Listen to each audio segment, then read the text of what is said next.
This podcast is generously supported by Howie's Market. Ryan, your wife recently visited Howie's Market last week. That she did, Adam. That she did. In fact, she went with the entire family, and they all said the same thing we've been saying for years. That it's worth the drive? Worth the drive indeed. Look, it's one thing to have the best meat, seafood, produce, wine, liquor, and beer in the region, but it's entirely another to be the best damn looking grocery store too. That's my favorite thing about Howie's. The aesthetics are incredible. This isn't some soulless, sterile, big supermarket. This is a boutique, wood-paneled, family-owned, old-school joint that radiates timelessness. And that's why we call it a destination grocery store, Adam. Speaking of family, my dad gave me the best tagline for Howie's Market. Hit me. Howie's Market. That's how we shop. And you love to hear it. Howie's Market, open 7 days a week and grilling on the weekends in the heart of the San Gabriel Valley.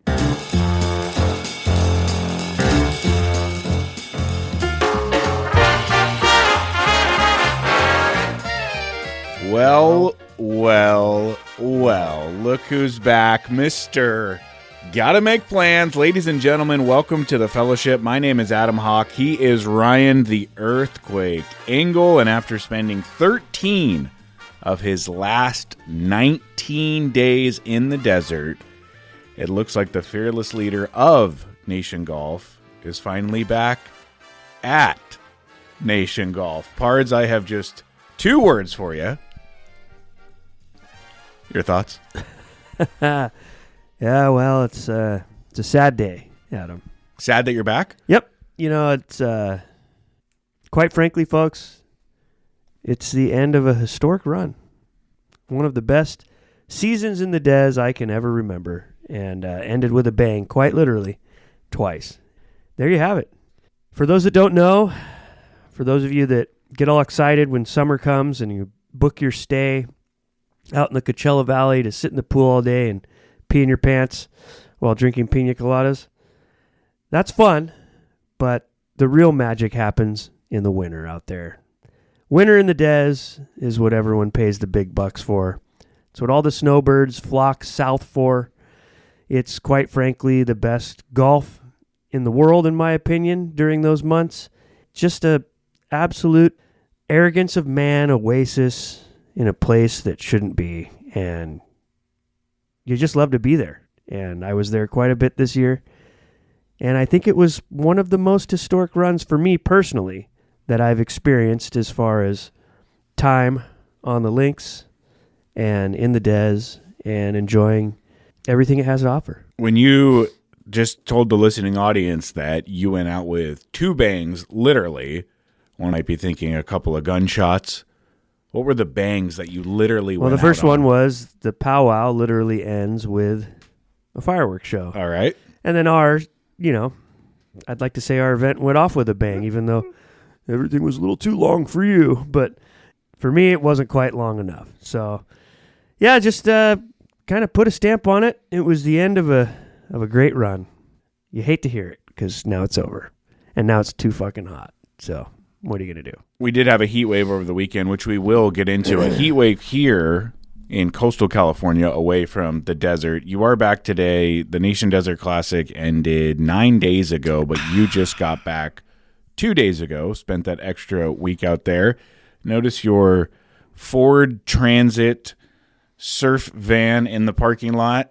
Is it full of things that I today have to help you unload, or did you come in over the weekend to unload? No, yeah, it's full of things for you to help. Since you haven't helped much with that, I figured nice opportunity for you to jump on in. Okay. So, okay. Yeah, I saved it for you. Great. Who was here on Wednesday before the Classic helping you load everything? Yeah, you helped a little bit. Yeah. Okay. Yep. Who stayed late to meet Steve Taylor to load up all the Tito stuff? Oh, wow, that sounded really... You mean all the stuff that you guys stacked and put in the cooler when I told you not to? I'm just saying that you are telling the audience right now that I don't help. It must be nice to just slam your trunk on Sunday and put your one bag to drive back home in. Well, I had to bring the whole world back with me and reorganize all the banners and do everything again out there by myself. So I figured, we can all put it away together. All about equity here Ladies and gentlemen, it might be 6:45 in the morning, but what you are currently listening to right now is a man having his cake and eating it too. Ridicules people that come home early and now saying it must be nice to come home early. How is this for irony? Though I have lamented your part-time residence in the desert, I myself am leaving the idyllic 68-degree San Clemente climate to go back to the Des today for a 2-day SCGA board meeting. And why are you going today? Just taking every advantage you have to sneak away from the kids? I'll have you know, sir. Yep. I have been. You have nothing. Nothing's on the docket today, but you just, trying to get out early. Today is the arrival day. Oh, okay. I was told to book my hotel today. So what am I going to do? Drive from Fullerton to San Clemente, back to Fullerton to the Des? What's on the schedule for the SCGA today besides checking in your hotel? Doing work from the hotel room. Oh, okay. Okay. Right. What are you, an auditor? Right. Trust me, nothing gets by me. I know exactly what's going on here. You don't know anything. Oh, I do.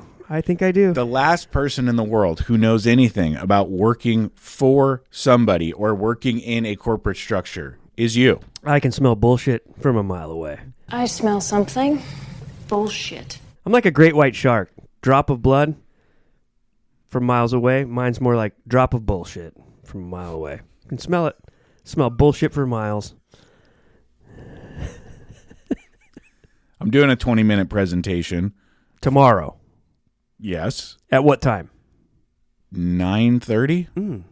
So you could tuck your kids in tonight and just leave at 5 a.m. tomorrow. You could, in theory, right? There's a welcome. Right? There's a welcome. It's just a question. There is a welcome reception dinner tonight at the hotel. You got a problem with that? No, sounds great. Do you have a Zoom meeting today to talk about it? About how the reception's going to go? Anyway, I am playing at La Quinta Country Club. Oh, you get to play golf too. Nice. Playing at La Quinta Country Club tomorrow. What time? Noon. Noon. In the words of John Lovitz, jealous. Are you staying another night? Yes, I'm staying tonight and Tuesday night.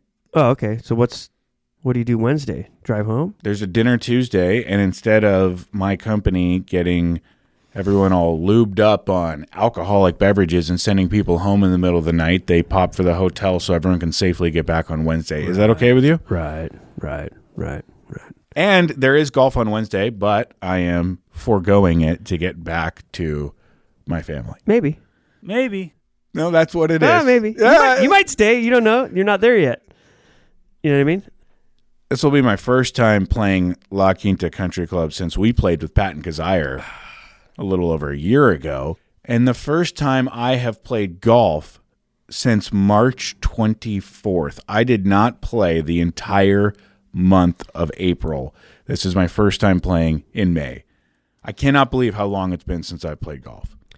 Yeah, some call it a stay and play. Adam's going to be more experiencing a spray and pray. Get down! Slappy, crappy. And off of the tile roof. And very happy. Yeah. How was your Mother's Day weekend? Probably a better question for Katie Kai, but you're coming off of this crazy trip and bringing back, quote, the world with you in your van, and then you have to pull right up into the performance holiday of a lifetime for men married to the mother of their children. Right. No, we just we posted up, did the beach 2 days. Oh, great. I forgot. Weather was awesome. It's hot now. Well, not now, but it was this weekend. Saturday, Sunday. And it's going to be hot. It's going to be cool for like the next week and a half.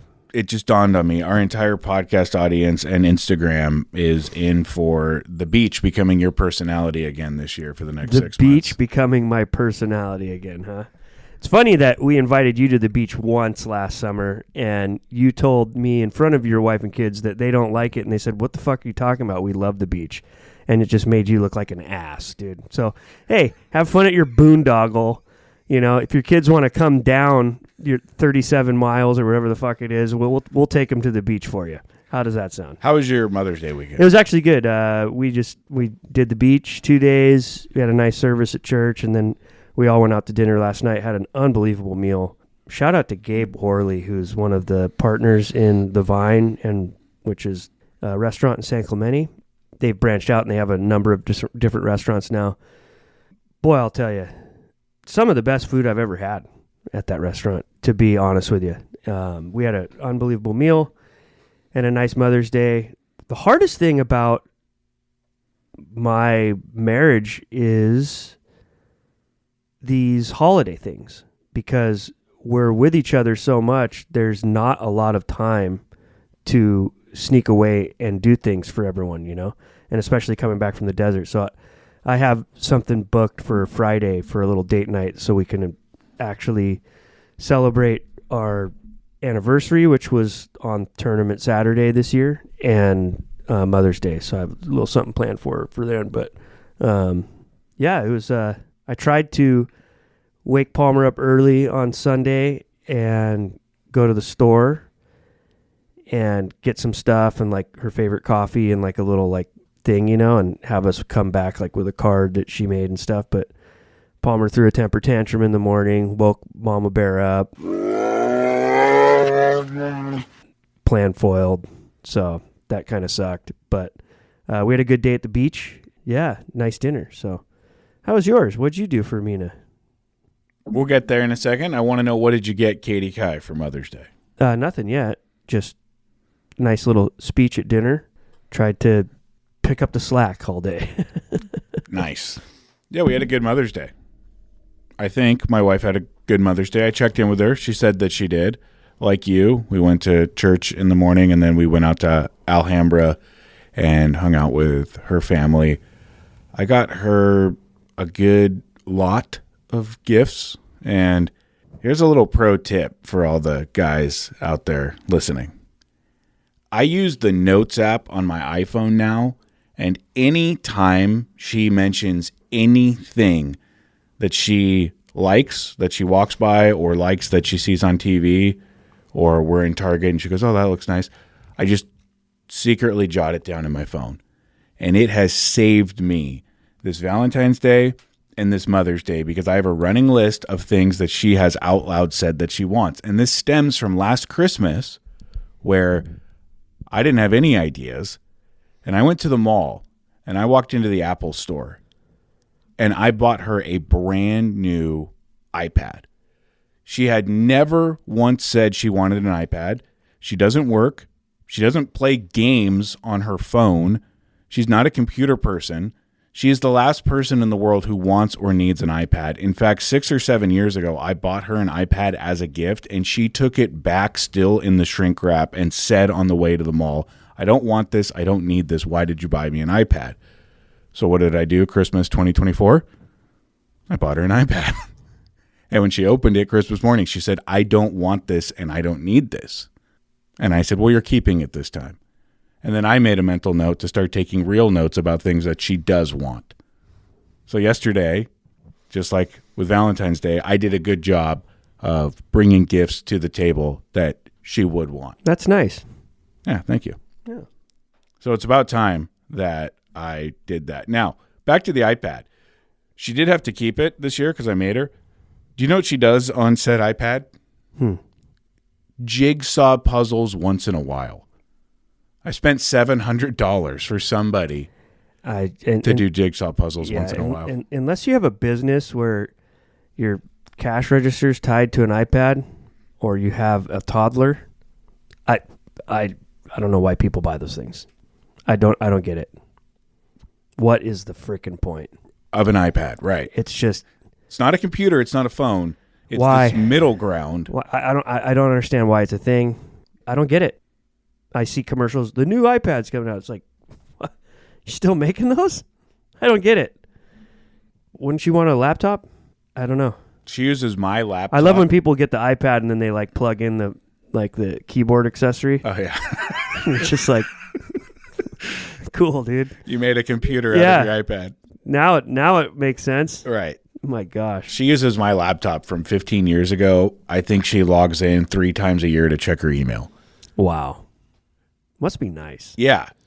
Real nice. That's a low stress life. Not to say that my wife doesn't have her stresses with the I'm kids. sure she does. Yeah, she does. Yeah. But 3 kids. get it, folks? Hey, everyone, just stop what you're doing. Pull over to the side of the road. Get off the Stairmaster. Turn off the lawnmower. Whatever you're doing right now. Engle just called me a kid because we only have 2 kids, but he said she has 3. Oh, she has 3 for sure. And one's a real big problem child. Oh, this is good stuff. This is the stuff that the people have been missing the last 7 days. Really? Of their life. Really. Really? Did you watch the Truest Championship? What? Yep. Great reaction. What is the Truest Championship? Do you remember the Wells Fargo Championship? It's Yeah. now called the Truest Wait, Championship. I thought the Wells Fargo was at Quail Hollow or Quail, whatever. Yeah, it was. But now the PGA's there. So where did this one move to?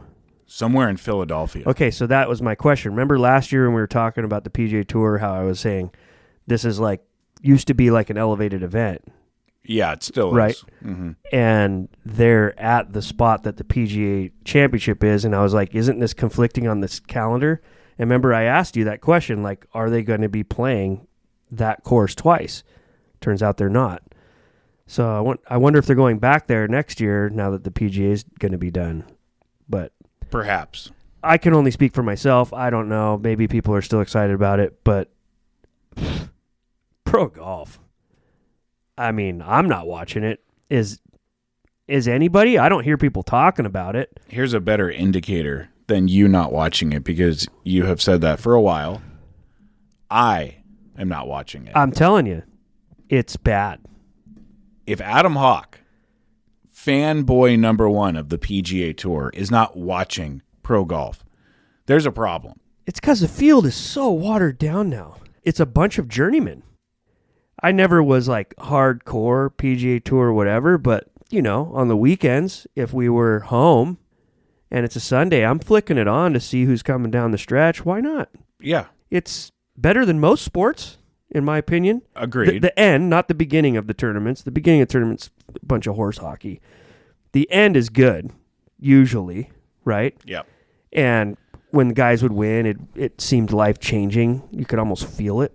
But now it's just like, feels like you just switched from OG cable to like DirecTV, and there's like all these channels with like 17 digits of numbers in front of it, like channel freaking whatever, and it feels like you're way deep country down the freaking list, and you're like, oh, look, here's some golf on. Like, that's what it looks like now. It looks like this long-lost channel way down below that no one needs to see. I've always said that golf is like jazz music when you have it on the television. If you pay attention, it's amazing. And if you just let it marinate in the background, it's amazing. That is jazz music. Jazz rewards you when you listen, and jazz rewards you when you just tune it out in the background. Golf is the same. Golf has recently gone from the Miles Davis, Stan Getz version of jazz to Kenny G elevator music jazz. Oh, totally. And now I don't even want to hear it. I just want to get the hell out of the elevator. I don't know about this PGA Championship. Does anything right now stand out about that course where you're just like, can't wait to see this hole this weekend? Here's a better question. Does anything stand out about the PGA Championship itself as a major? Because, folks, we are in a major week. Normally, the run-up to a major championship gets a whole bunch of pomp and or circumstance. Certainly, the Masters gets it. The U.S. Open gets it. The British Open gets it. Tony Baccardi texted me the other day and said, why do you guys have such a problem with the PGA Championship? Why do you not acknowledge it as a major? I can answer that. And I will let you in just 1 second. First off, of course it's a major. The running joke here is that it's not. And it really bummed him out because Xander broke his... The Z-Man. Tony Baccardi didn't like that we don't acknowledge the PGA Championship as a major because that's where Xander won his first major. I don't think Tony Baccardi likes us anymore. He does, and I love the guy. I think love him. he says he does. We still love him. He loves us. We love him, and he had a great showing at the Nation Desert Classic. He did. I mean, John Q. Generous was Tony Baccardi. And the ending couldn't have been more fitting. It's just like the guy was He brought all that generosity. They probably did play well, and he probably had a blast with Geoff. We got great stories of him playing in front of my nephew. It was a magical day, and then for them to turn in a bunk scorecard, it was just like, talk about low-hanging fruit. It's like we had to just take the ruler and slap him across the wrist with it, and it was just the most fitting end. I think as time goes on, he's going to look back and be like, that was awesome. Tony posted the best Instagram story of the entire weekend, and we probably reposted 200 stories, but his was the best. When he got back to Santa Barbara, he put his tiny little last place trophy on his trophy mantle, and he used the song, "If you're going to be dumb, you got to be tough." I mean, I was laughing out loud. It was great. That's gold. That's great. Absolute gold. So good for Tony. Took the joke well, the lesson well. Anyway. I mean, I said it on stage. I was like, you guys just got applause where you would have gotten booed. First place gets booed. Last place gets a standing ovation. And we've never had a last place like that. It was awesome. I thought it was a perfect ending. It was great. Anyways, back PGA. to the PGA Championship. Yes, it's a major, but we don't really acknowledge it as one, despite the fact that it is, because it doesn't have an identity. I think it does, and I think that's the problem with it.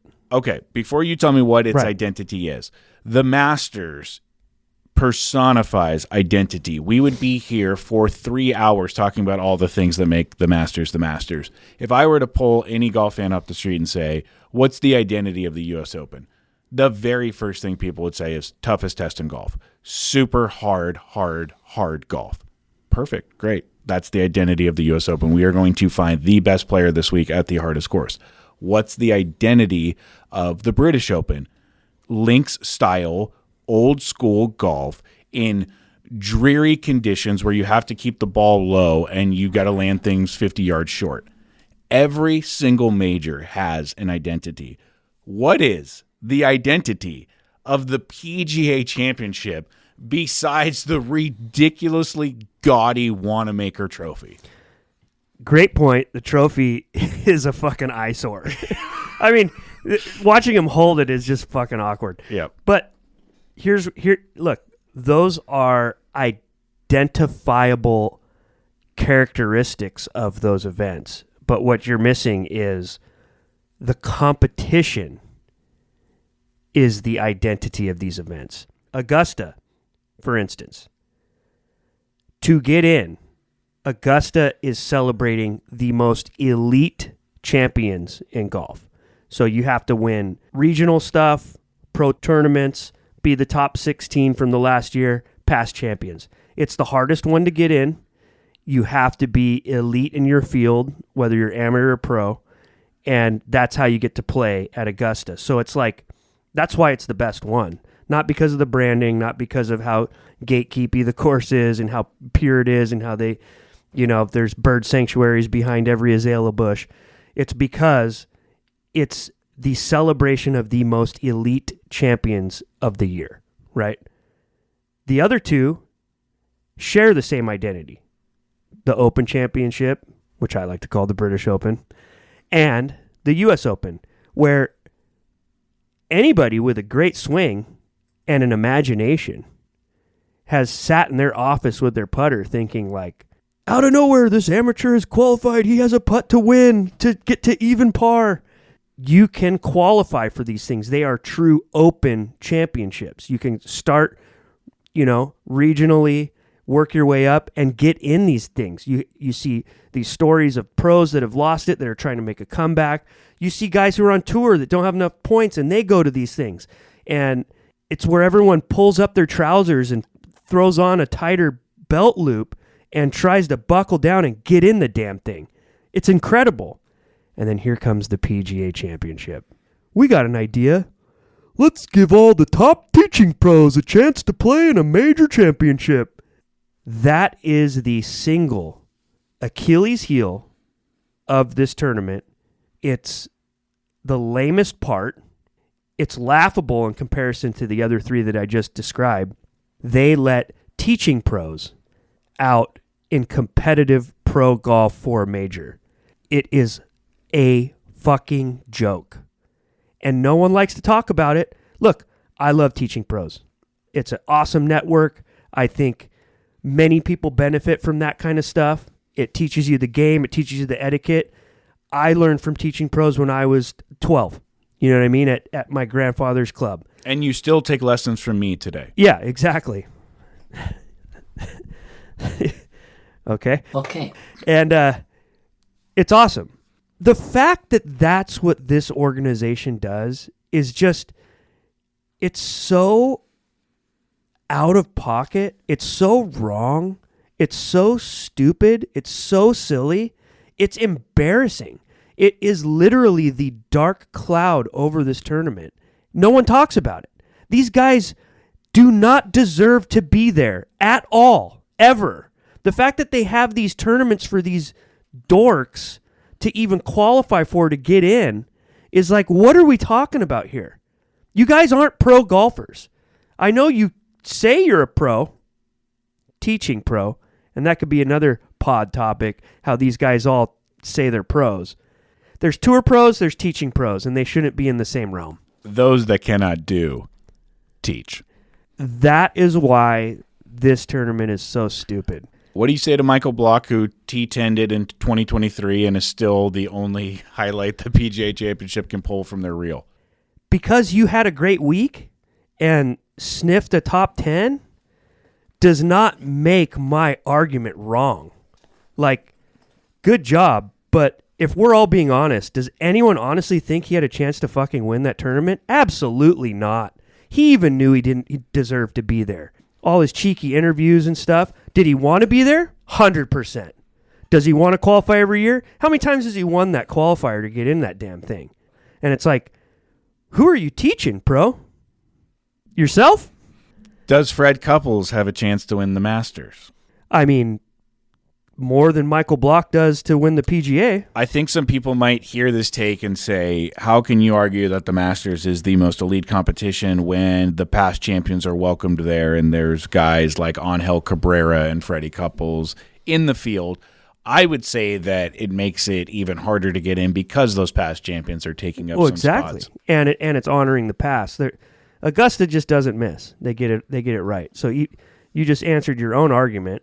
You bring up, well, what about Freddie Couples? And it's like, well, this is why. And it's like, oh, shit, that's a pretty good reason. Well, I'm not arguing anything. I'm just bringing voice to the listener. You're hypothetically bringing what someone would argue.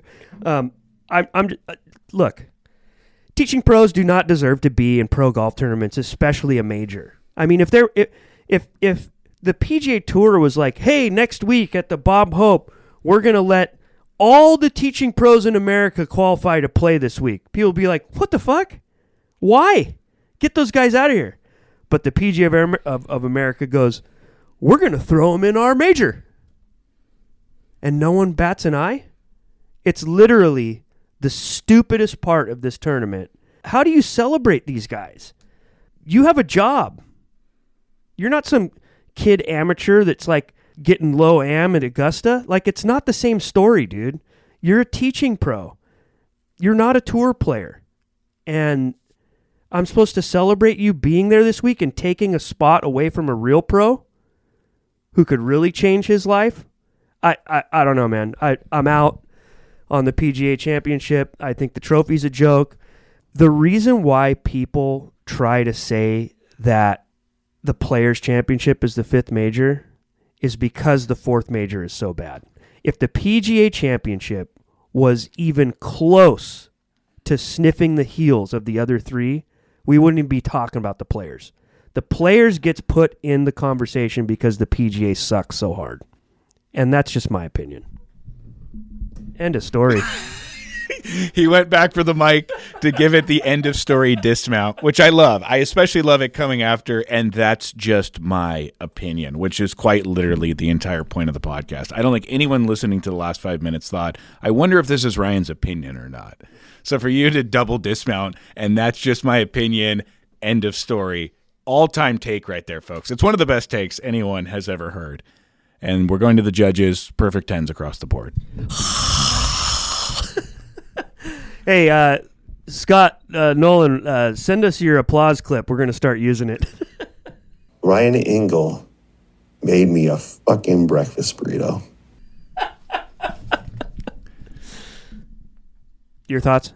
I asked you for this yesterday to prep for this. What are the top 3 things in your life happening right now that you just absolutely love? They could be simple pleasures, like a good TV show or a good book. They could be big or small changes. What's happening in your life right now?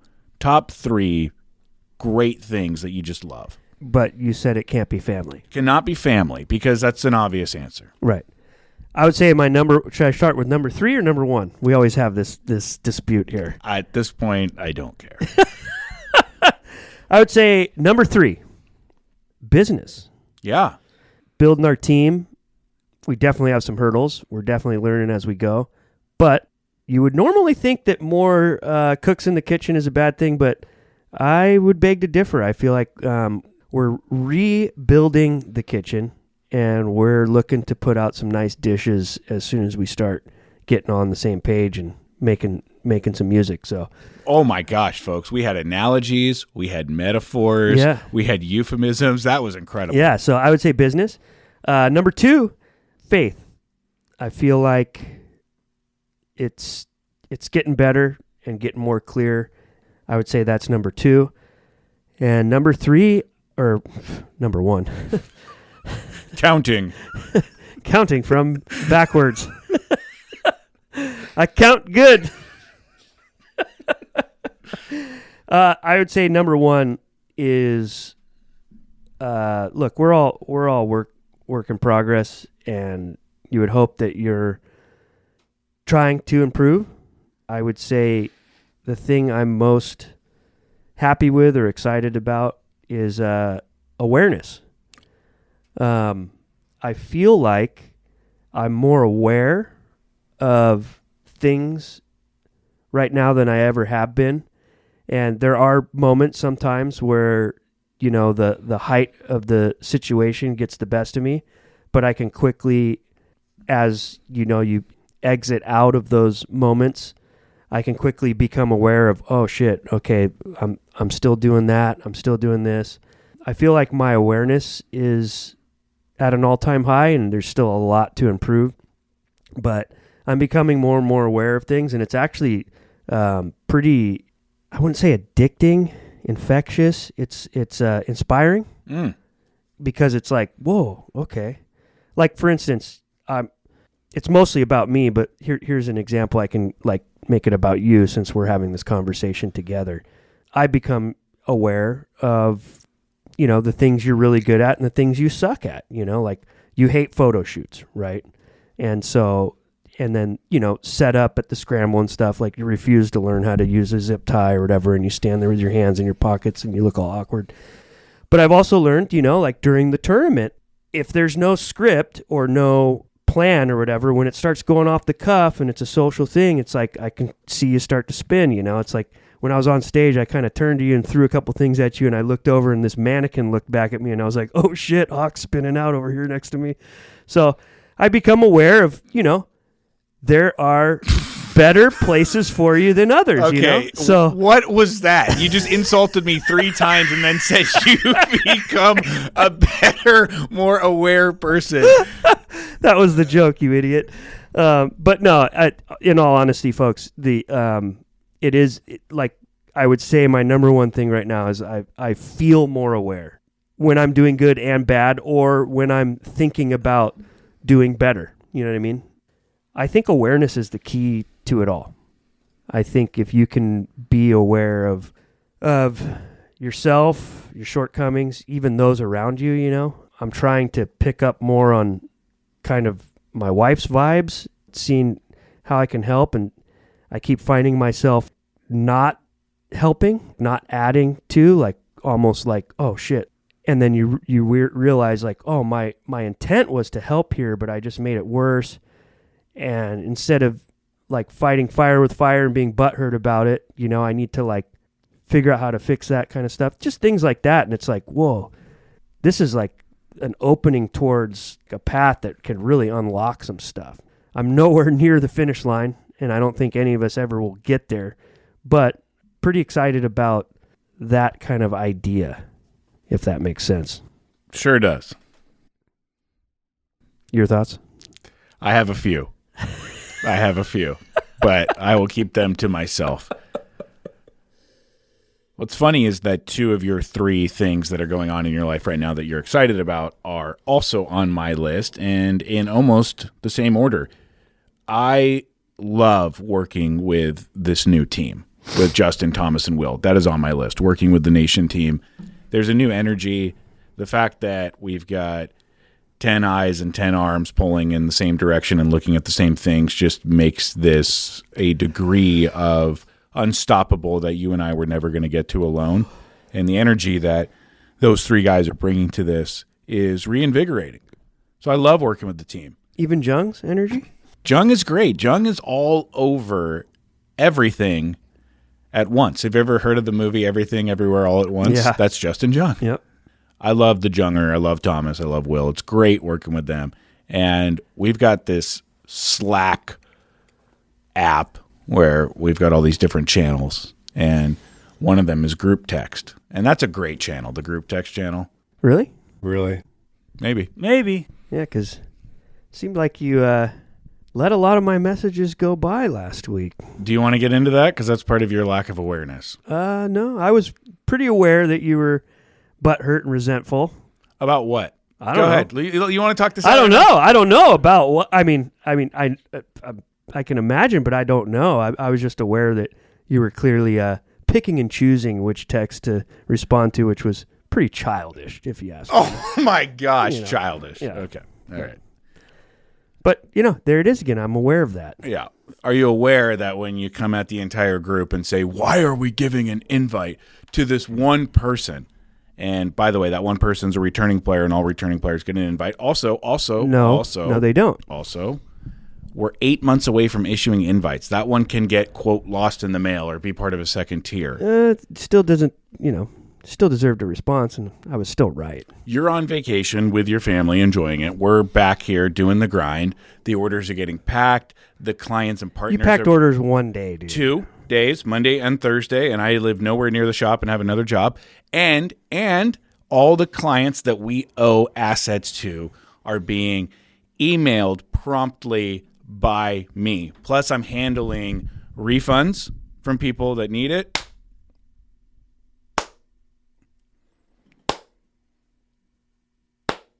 And Vacation Guy, who's now Aware Guy, is berating me in front of our new team about one person getting a DM back that says, got it, you'll be on the VIP list. I'm not berating anyone.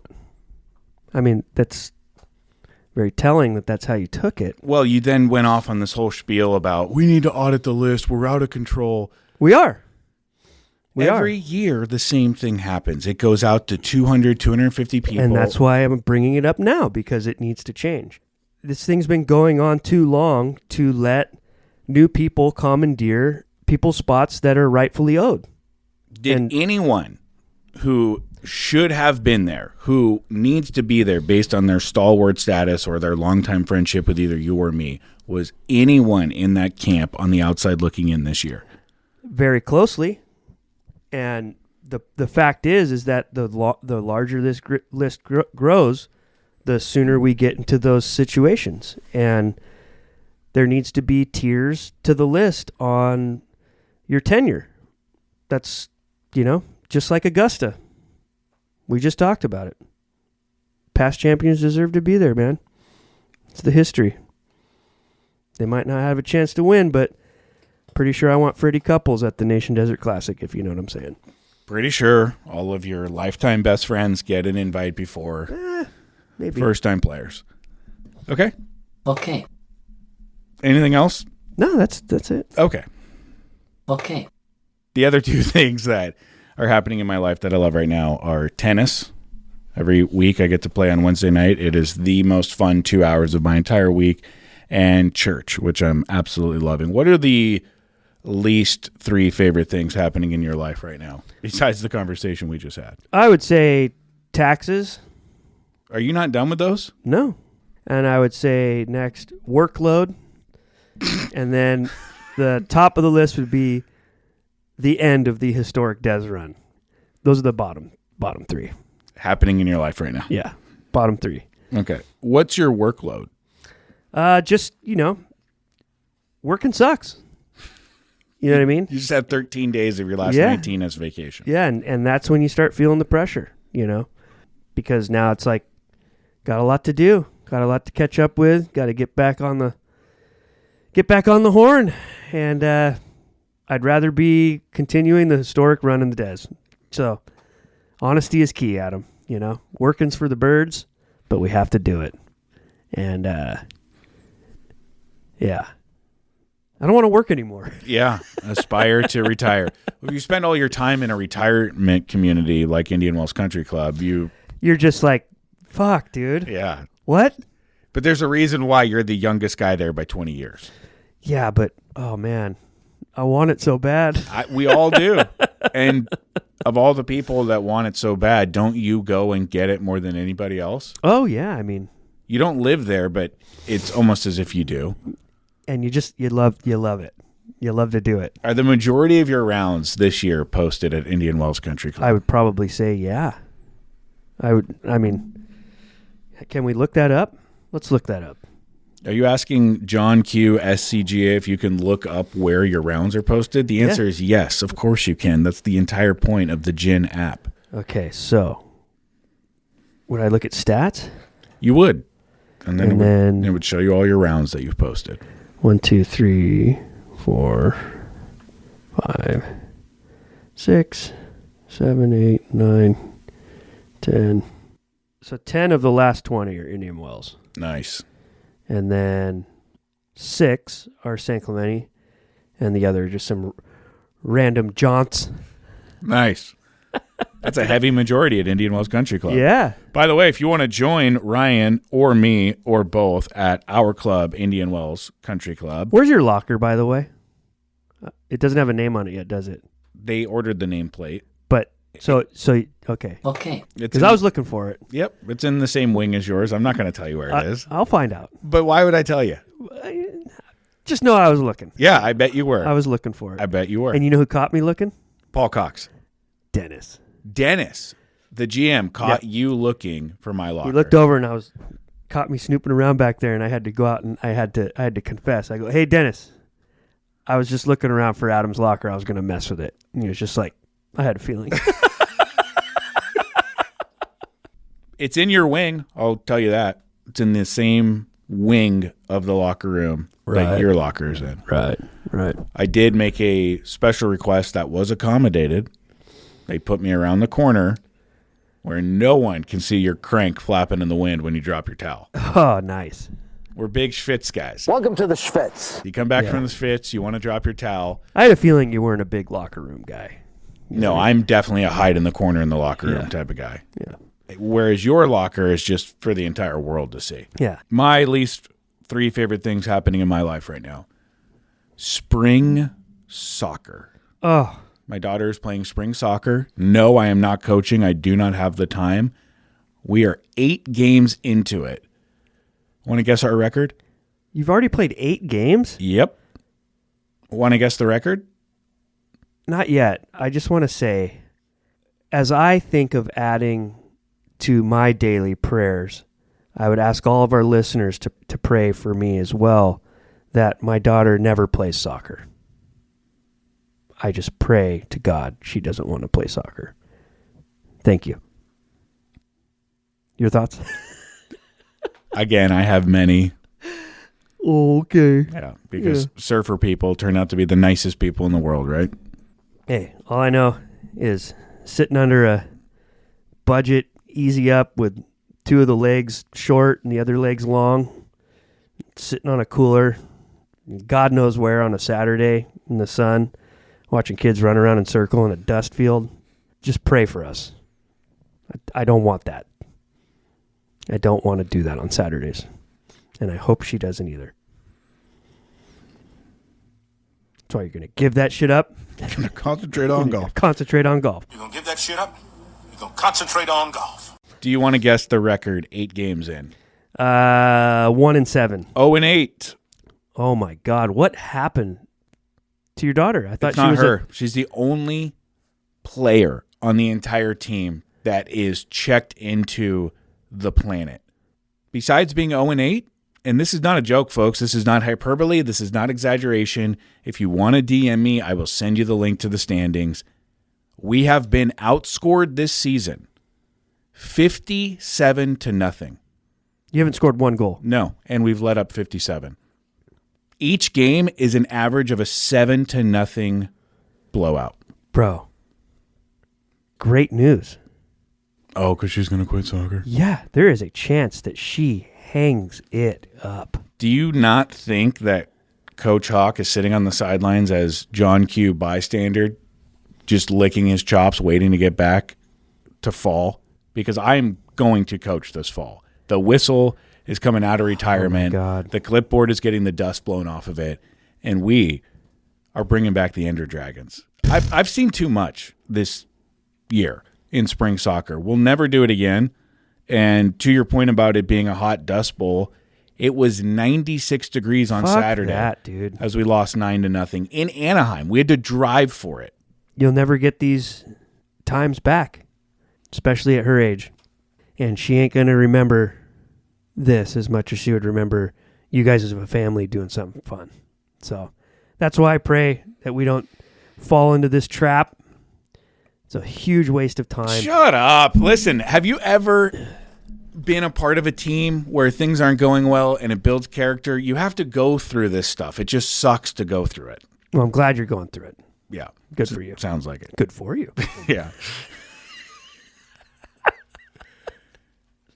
That's number one on my list. I Things wouldn't doubt happening. it. I wouldn't doubt it. 57-0. That's it. Nice. One game left. And if the averages pan out, we will be outscored 64-0 this season. So we'll see. I think Penelope gets the first goal of the season in the last game. I hope you're right. Yep. But that would imply that we get the ball over midfield, which has not happened yet. She's got to get pissed. Anyways, what's number 2, Hawk? Are you speeding my list up? Yeah. How rich. Yeah. Number 2 is having your podcast co-host speed your list up. Yeah. Number 2 is getting old. And I mean that, like me getting old. My lower back is probably a week from the afterlife of just completely quitting on me. My eyesight is totally gone, and my hair is thinning in 2 places now. Cool. Not really. And number 3 is summer. I could feel it coming. The heat wave happened this weekend. It was so hot in Fullerton. This was an entire precursor of what's to come. And You ever heard of an ocean breeze? You ever heard of we live 30 miles from the coast? Well, you got to make plans. What was your plan? To just be born into it? No, just stay close. Okay. How'd you get there? Just You sniffed your way there? Wasn't your parents? Okay. Yep. Yep. there it is again. Yep. Yep. Woo! Yep. But here we are again watching the TV on volume 100 just to hear it over the AC wall unit. You know the roaches are coming back if they aren't already here. Oh yeah, they're breeding right now. There's a lot of hot humping going on in the walls. Ugh. It is the season of sleeping naked spread eagle with a bunch of fans on you 24/7. And just when things heat up and the house is a miserable place to be, the school district says, your kids are your problem now. Yep. Here's a bonus. My washer machine broke. So now we're going to the laundromat. Just go buy a new washer. I'm a renter, dude. Think I'm going to buy appliances for a rental? But guess what? Why can't he buy them? Because he put it in the lease that we are responsible for all appliances and that appliances are deemed perks of the house and that we are responsible for all repairs. So just call a repair guy. I did. He came over to the house on Saturday and he gave me a quote of $850. I would just buy a new washer. If you move, you just take it with you. I'm going to have to consult the lease if that's possible. What do you mean? You could do whatever you want. It's not like he's coming in your fucking house and looking. You don't think he'd notice a missing washer and dryer? Put it in the garage. Slide in a new one. Or have fun at the fucking laundromat. I don't know what else to tell you, dude. Trying to help you out. I know you're not doing the laundry, so you would rather rather send your wife to a laundromat than buy her a fucking nice washer? Happy Mother's Day, Mina. All right. Let's clear out the cell phone notes and call it a day, eh? Right. And then we got one YouTube question. We have a bunch of YouTube comments, but just one question that I think you should take a swipe at. Have you ever heard of the lemon up from In-N-Out? Lemon Up, no. Neither had I until In-N-Out tweeted over the weekend. I don't know where you're going with this, but I can just assume that why do we publicize the secret stuff? It just doesn't make it any, it ruins it. Okay, they were not publicizing a secret item.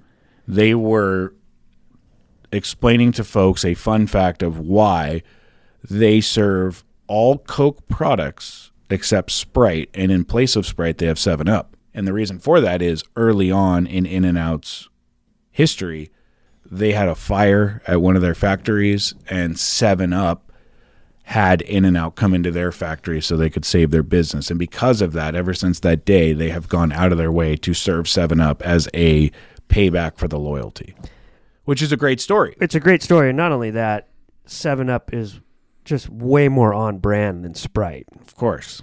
So there's that as well. Yeah. So I looked in the comment section, as I am wont to do, and everyone started talking about this drink called the Lemon Up, which is pink lemonade and 7-Up, half and half.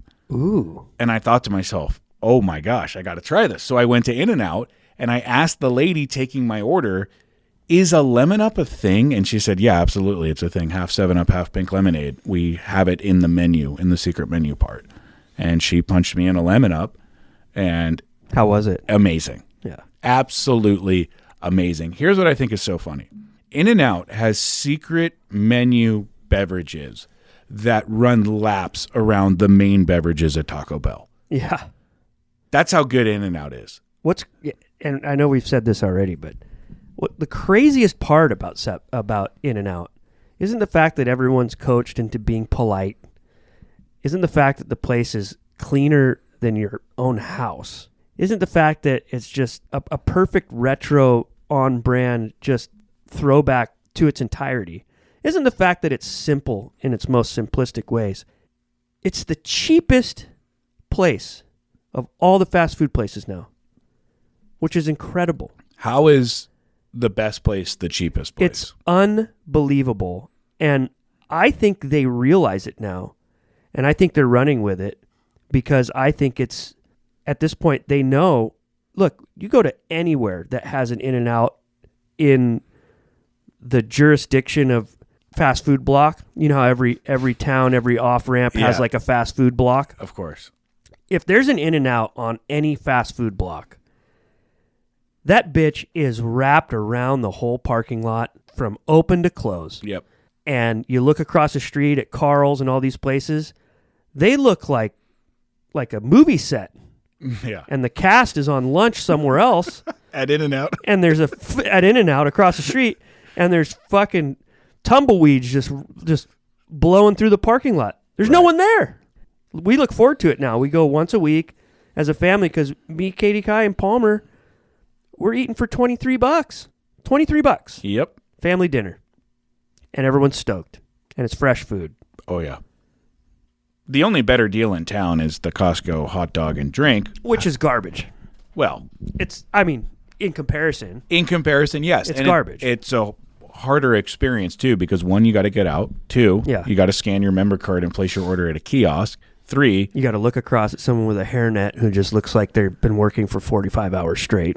You are subjected to the Pepsi Cola drink machine for at least another month because, as mentioned on this podcast, they are changing back to Coke this summer.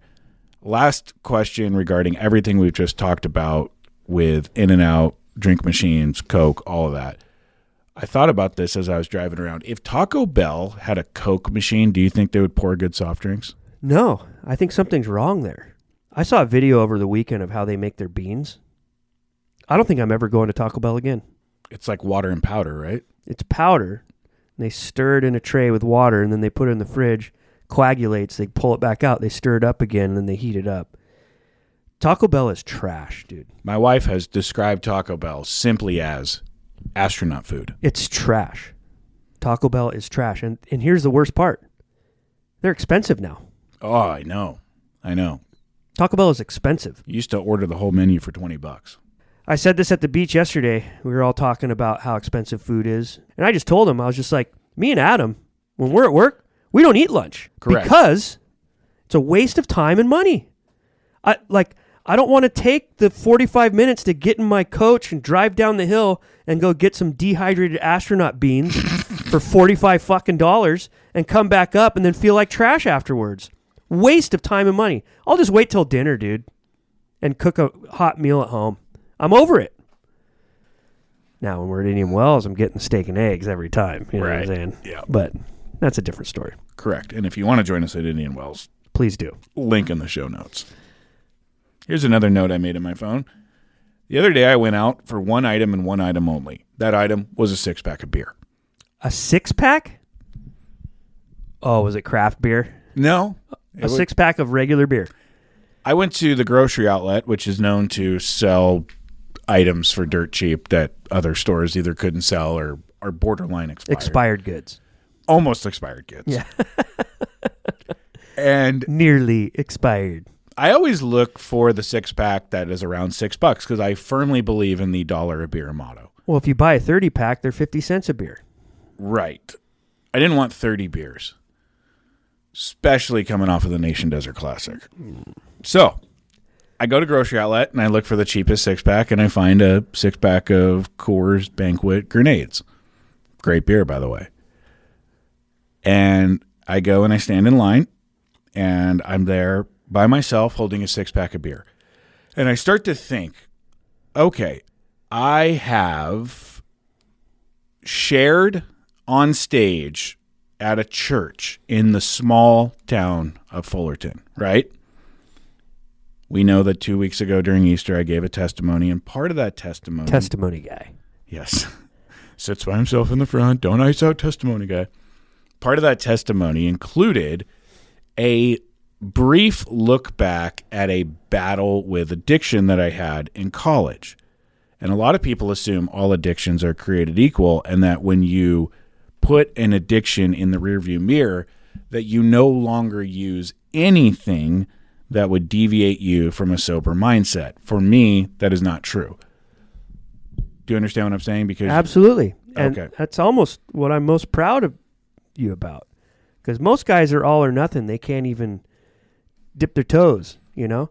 It takes a lot of self-control to find the moderation.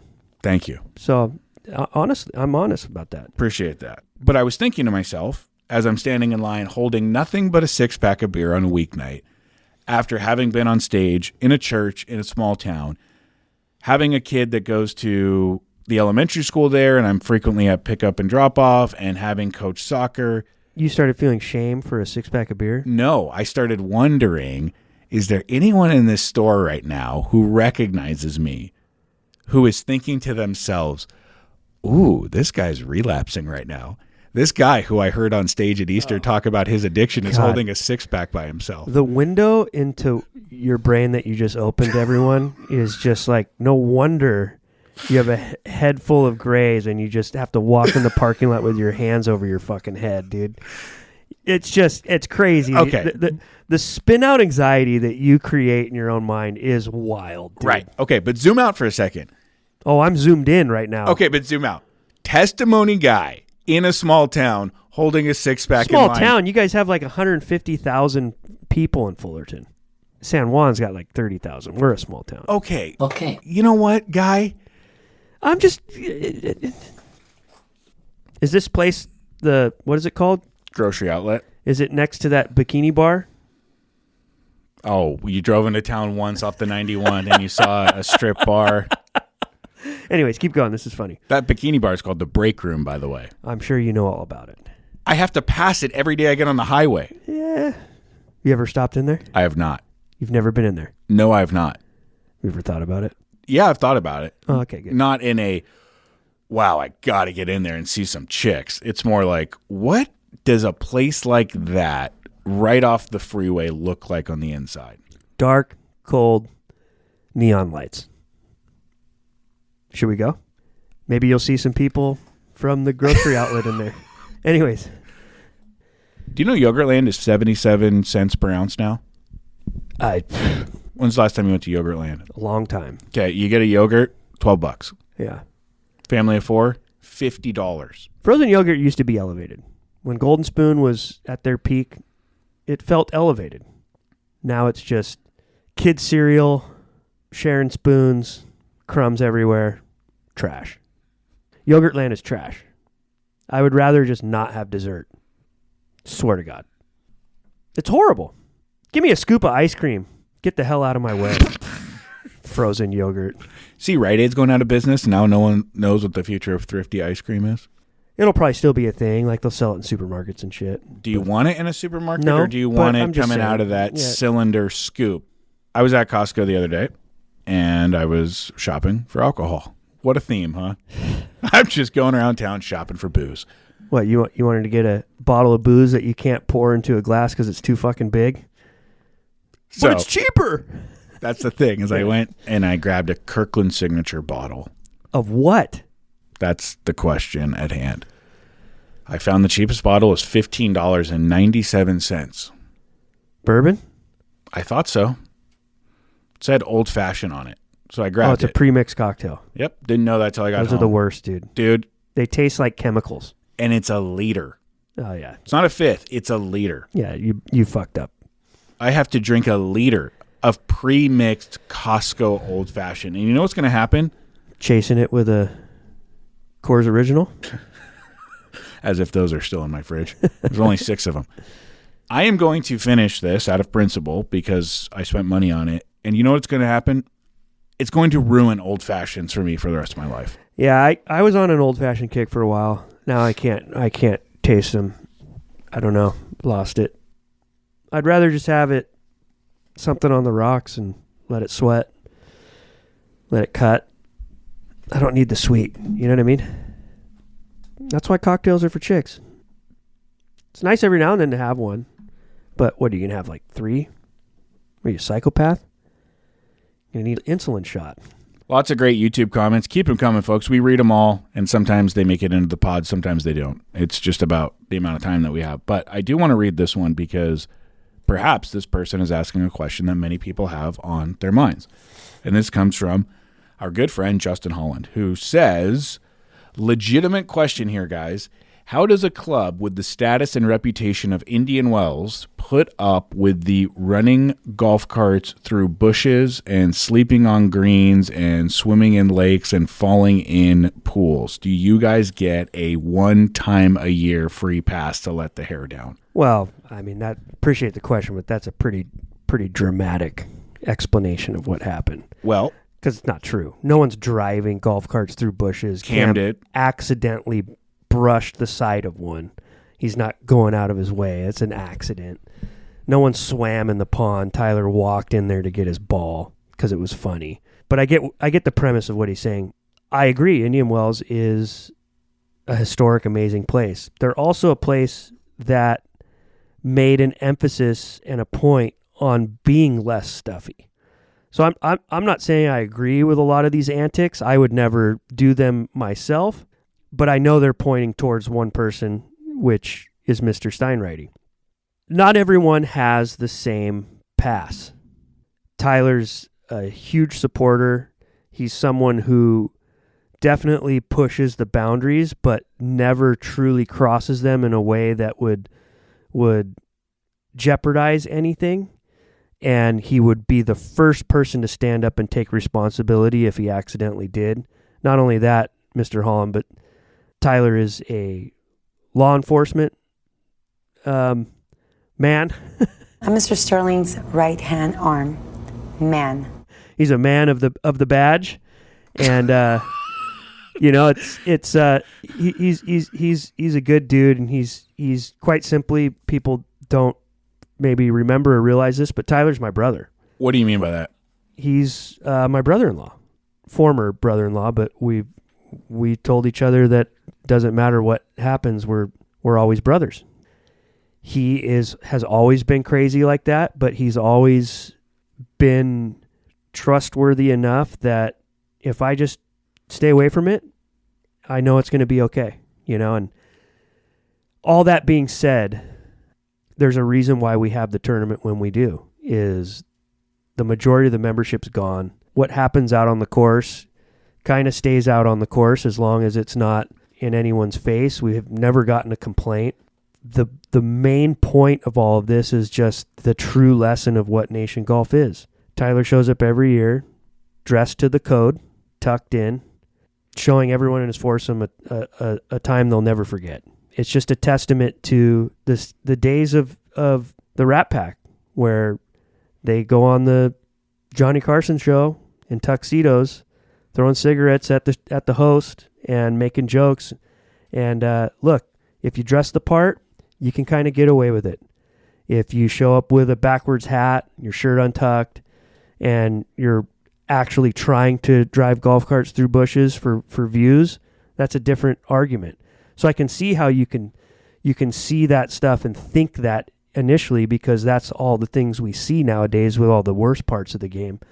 But, there is more nuance to it. And like I said, I wouldn't do any of it myself, but I trust Tyler. So far, it hasn't been an issue. Cam definitely fucking blew it, by scraping the side of that bush, driving up to the tee box in front of employees. That was a read the room moment that he missed. He's young. We were all able to laugh that off, and Anyone boob of the year for it. Anyone boob of the year for it. Tyler didn't do that. Yes, there was videos of him jumping in people's pools and stuff. Those people invited him to do that. He walked into that one lake because his ball was there, and he's doing this funny stuff, but he's being the Jackie Gleason or the Dean Martin of the day. He's got his tuxedo on, and he is expressing to the very boundary limit of what the Fun Club of the Desert truly is.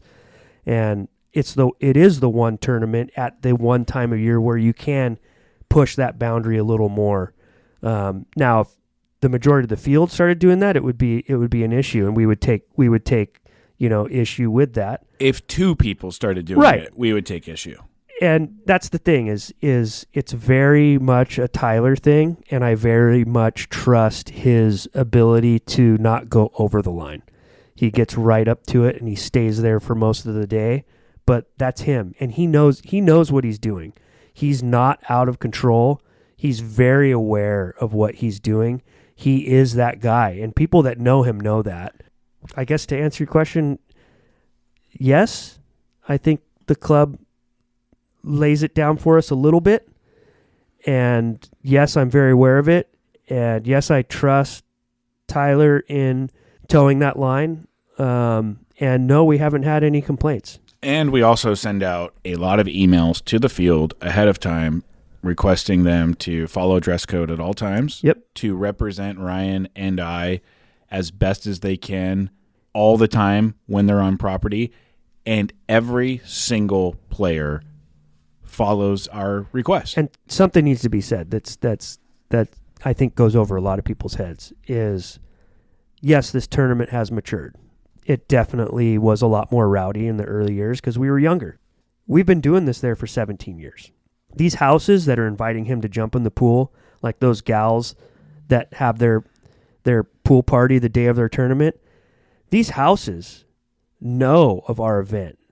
A lot of the members know of my event. They look forward to these guys, and they all throw backyard parties knowing that our guys are going to come through. If you eat at the Indian Wells restaurant anytime between March and the end of our event is publicized on a calendar flyer on every single table. Yeah, and these guys, they all know, and they think it's a fun, refreshing way to bring some youth and energy back to the thing. They love that we dress the part and play into the history of the club. And so, yeah, they let us get away with it a little bit. It's not a daily thing there, but just so you know, those pools that he's getting invited to jump into on a hot round late season, those are people, homeowners, members who love our event, who are inviting us to party with them. They're giving them shots. It's a testament to the old days of what Indian Wells was during the Bob Hope. It was there in Harbor Town. Those were the two circled on every pro's calendar that these were the weeks that we were going to let it loose. Indian Wells, their history is known for tucking in, following the country club code, but having a more relaxed, hair-down environment. And I think it plays right into the history of the club personally. Great question, though, because I'm sure a lot of people were wondering it. So thank you, Justin, for that question. Yeah. And thank you, everyone, for listening to The Fellowship. That is going to do it for us this week. We will talk to you next Monday. Later. Next Monday. Later. Next Monday. Later. Next Later. Monday. Later.